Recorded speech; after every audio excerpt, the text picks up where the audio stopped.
Okay, welcome back to my art video. I believe I'm recording part 2 here. So now, here's what I want to do. I want to make an animation of this. I don't want to just be able to rotate it during this video that I'm recording, which is cool, of course, but I want to actually create an animation. So there's more than one way of going about this. So first of all, let me just show you like I did in the last video. I'm just going to kind of show you what this looks like. I'm going to rotate this, and I'm rotating it, and you see where the image boundary is, but you also see where the big rectangle is outside that, showing the actual size of what this was before it was rotated, which is actually a really cool thing when you think about it. This is just amazing. This is so beautiful. I love this. Okay, so enough about that though. I'm going to revert that to the state it was in before I started recording this video. That's a good way to go about it. So in order to make an animation, we need to make sure a few things are in order. Okay, first of all, let's check this. Rotation snaps every 1 degree. So we know that there are 90 degrees in the angles of a square. So there's going to be 90 frames of this animation. That's what's going to happen. So I don't know if this will turn out right or not. So I'm going to have to open up the export thing here, and I'm going to have to export an image file for every frame that I want. So let's make short for animation, rot, short for rotating checkerboard. Notice I don't abbreviate checkerboard. I could have just called it check, but I did rot checkerboard, which is not proper English, but I'm just being funny here. Okay, I like to shorten things, as I do in my programming as well. And it's too bad I don't have the programming skills to actually do what I'm trying to do here. What I'm trying to do here is a crazy idea. I'm doing traditional animation, a single frame at a time. This is tough. So here is I use 8 zeros starting out. I could use any number. I technically only need to use 2 digits for this because there's going to be 90 frames. But traditionally I always use 8 digits for my frame numbers. So I'm going to stick with tradition here. So here we have, okay, drawing.svg, we have it. So I'm going to export that. Okay, yes, so I have just exported that. And this is where it gets very interesting, because now I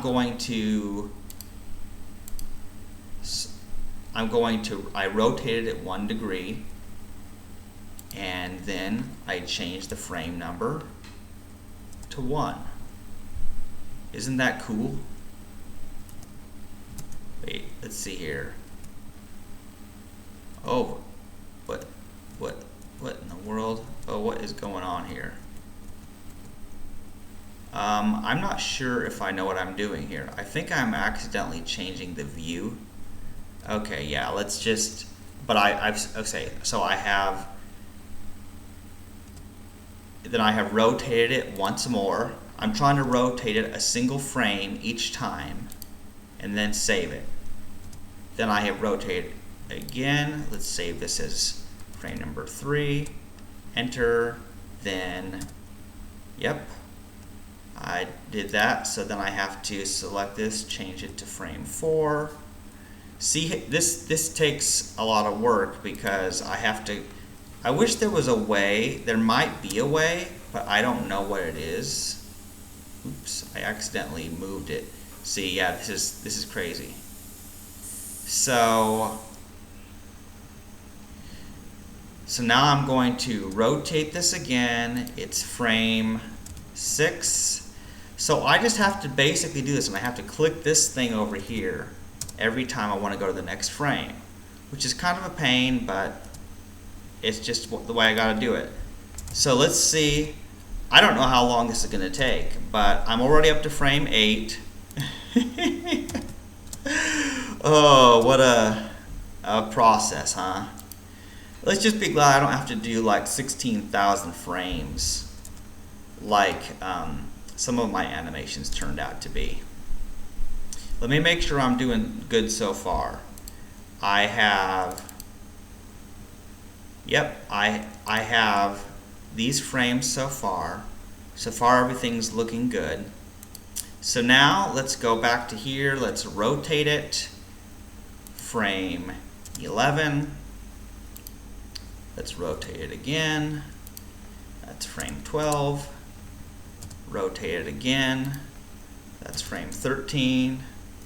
Rotate it again. That's frame 14. Rotate it again. That's frame 15. Again. That's 16. Again. Yeah. That is 17. Again. That's 18. Again. That's 19. Again. Here's frame 20. Okay, now it's 21. Now it's 22. 23. 24. 25. 26. 27. 28. 29. 30. 31. 32. 33. 34.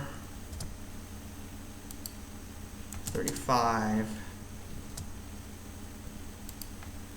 36. 37. 38.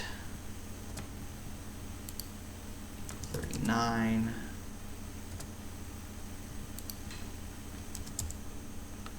40.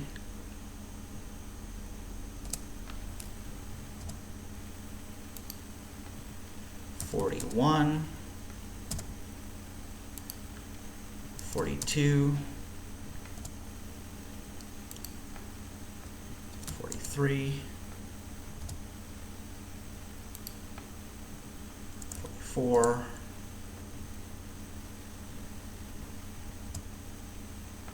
45. Halfway done. There should be 90. Okay, 46. 47. 48. 49. 50.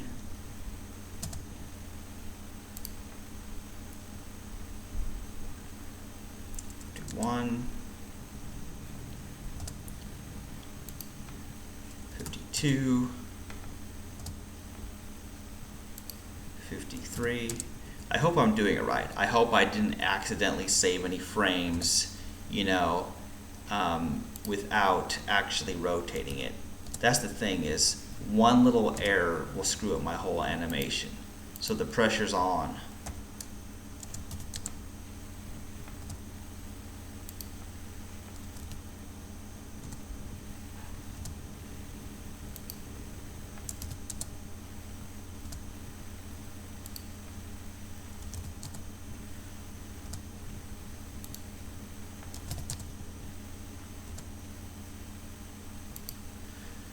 Okay. 60. So we're 2/3 of the way. If I've been doing this correctly, that is. Otherwise, I may have to redo it over. And I don't want to do that.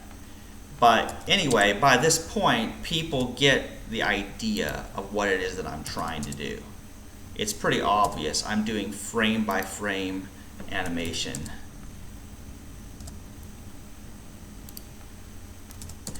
Which, as slow as this process is, I gotta admit, it's still faster than the way that cartoons were originally made with, you know, pencil and paper.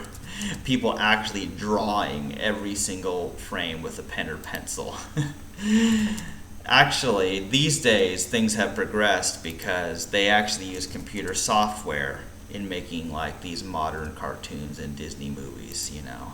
There's no way they'd be able to do it if they were still doing it the pen or and paper way, you know, the old traditional way, because that just takes forever. But in case you're wondering why movies are so expensive to make, well, that's because your life will be sucked away if you're an animator, because even with the use of computer software, the process of making a movie, you know, even if it's a cartoon, you know, well, actually, cartoons take longer to make than, you know, just ones with cameras and live people, just because if you're just taking different shots with different cameras of different scenes of real people, actors, that takes, you know, less time, because it's all done by acting and recording it. But when it comes to let's see here. But when it comes to cartoons, you know, there's the animation on top of all of the voice acting and decisions by management about what's going to be in the movie, what isn't, you know, disagreements over the plot, disagreements on the voice actors, what music should be included when, you know.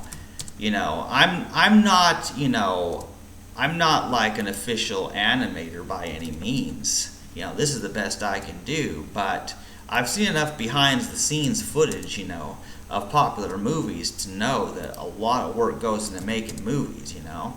And that's why they really don't want to make a movie unless they can make enough money off of that movie to pay all the staff that, you know, had to work on it. Well, of course, they have to pay them by the hour while they're doing it, but then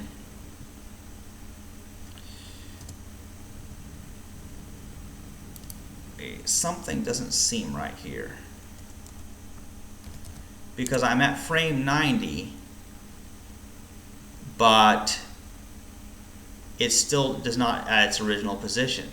Oh, I must have missed something. So it was only supposed to be 90, but I'm just going to have to proceed and continue the frame numbers until it goes back. Okay, now it looks right. I must have missed a step somewhere in there, because you see now it actually looks right. The squares look like they're back in their original position, but they're not supposed to be 92 frames. So what went wrong here? See, clearly something went wrong. So it's hard to know exactly at which point I went wrong, but I'm going to close Inkscape now, and I'm going to look at the frames, because I know I messed up somewhere. There should not have been more than 90 frames. So clearly I messed something up.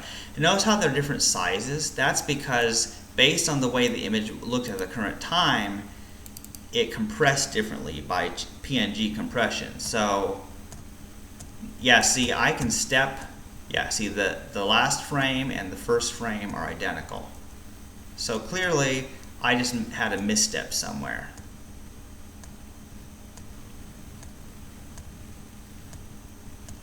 Oh, this looks cool. See, I can step through it frame by frame with image. See, I can go backwards. Yeah, so this is how I first looked through my animations frame by frame to make sure they're done right. So that's something I do. And the reason I use Image Glass instead of the Windows Photo Viewer and stuff like that is that it lets me do this, you know, one frame at a time. So let's see here. If I find any two frames that are looking identical, then that means I messed something up. Because usually there's a visible difference between each individual frame. So I know I messed up somewhere, but I don't. Oh, I see it. Oh, I see it. Yeah, you see that? Frame 77 and 78 are identical.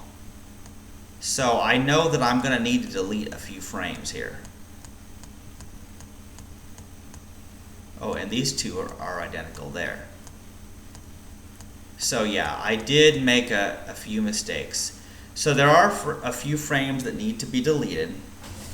So the thing though is I can't really rename all of the, like, they'll no longer be in ascending order is the unfortunate thing, because I can't rename. There's no easy way for me to take one frame out and then rename them all to be the correct names. However, I think that won't really matter. So here's what I'm going to do is,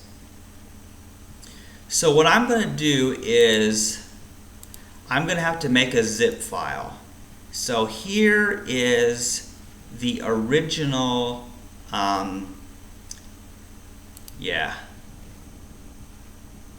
okay.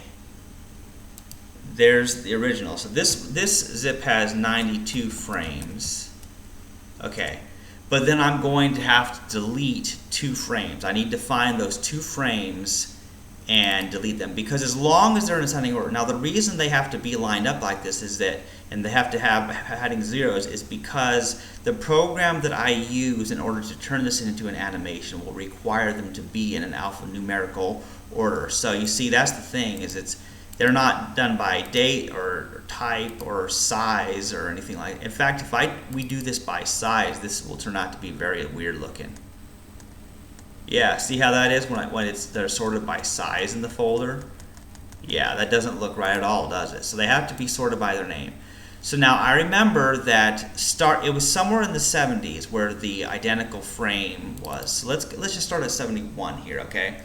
So let's see here. Oh yeah, frame 77 and 78 were the same. So because frames 77 and 78 are the same, let's delete frame 78. So now it looks right. So then somewhere, frame 87 and 88. Isn't that weird that first it's 77 and 88 are the same, and then it's 87 and 88 are the same? So let's delete frame 88.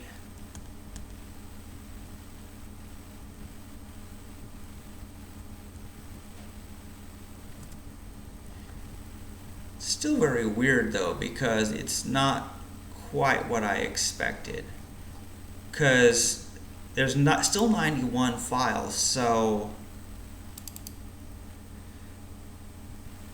and the first and last file, there should still be only 90 files in total. So something is still not quite right. There might be another case where the 2 frames are identical that I did not detect when cycling through it the first time. So let me see if I can identify it, because they're just based on the way my experience with doing square-based animations like this, there should not be a case where there is more than, yeah, that's just very weird.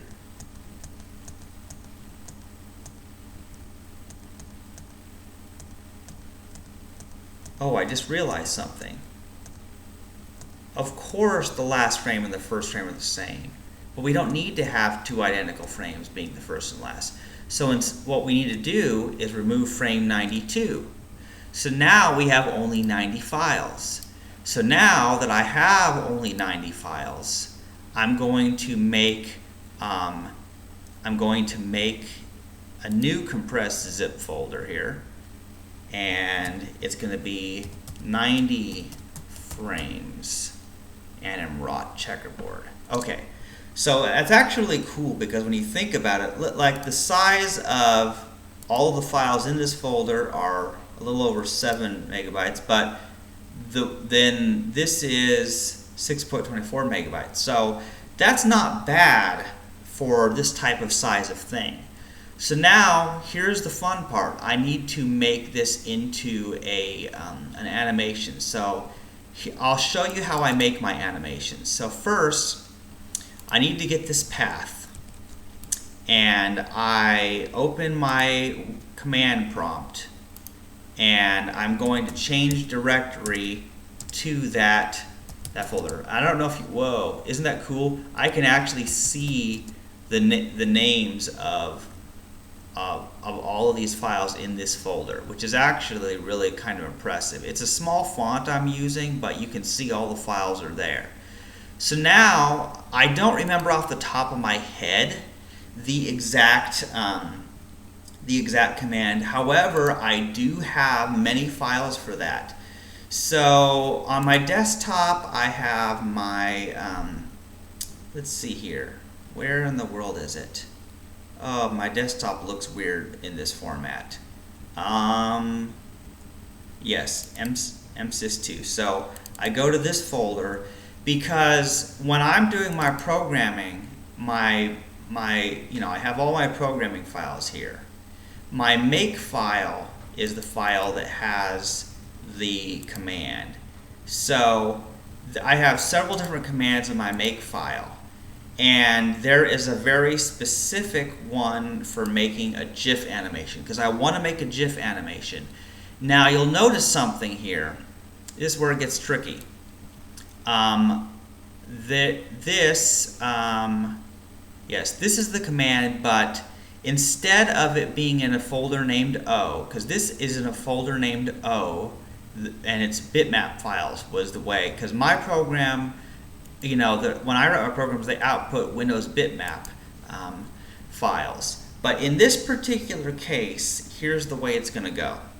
So I go back to, I'm going to go to this particular folder. I'm going to put this in the same place as the frames. So I'm going to call this command.txt. because this is going to be the command that I'm going to use. So it's going to be all of the folders in the current directory. So I'm going to remove that part, and then the name of the GIF file will be just I'll just have this be anim wrought checkerboard. Yeah, this is funny. So, and because they are not BMP files, but they are PNG files, I need to change that part there. Now the delay of 5, it determines how much there is a delay between each frame. That's 5 milliseconds or something, which makes it fairly fast. So I can make it faster or slower, but that's a good speed. And loop 0 means that it repeats infinite number of times. Because if it was loop 5, it would repeat 5 times and then stop. But now I believe this command is right. So I'm going to go back to my command prompt or terminal, whatever you want to call it. Let's just do CLS. It's DOS style commands in here. Then I'm going to copy and paste that command in there. It's running that command. It's going to try to process all of those different PNG files into an animation. Let's hope it works after I spent probably an hour and a half at least on trying to make this animation. So let's see what we've got here. Oh, and by the way, if I type path, you can kind of see this. I actually have several different things. It's probably too small to read, but I have a very complicated path. So I have imagemagick and graphicsmagick both installed. So if I do GM, it does graphicsmagick, but if I do magic, it shows imagemagick. Wait, did I do something? Magic. Yeah. Invalid argument or not enough arguments. But yes, I have both ImageMagick and GraphicsMagick installed, and that I use them to turn my frames into animations and to convert single files between file formats. So now I have those. So we have a GIF file here, which is a little bit less than 4. Oh wow! Oh, it worked. It actually worked. My animation is here. I actually have my animation. Sure, it took me forever to create, but I have my animation. And I'll tell you what I am going to do with this. I am going to make extensive backups. I'm going to email this to some people I know as well as myself. I'm going to make backups of my Dropbox and OneDrive. Okay, that's just great. That is absolutely great. So, I guess that this is the end of this particular video. I hope somebody's learned something about Inkscape and computer graphics and animation by watching this. This was a lot of work, but also it was very fun to work on some art, and get my mind off of all of the depressing things in the world. So I'm very glad I spent my Sunday doing this. So let me know if you have any comments, questions, that sort of thing about something I could do. Do you have an art idea I could design and record a video on it? That would be fun.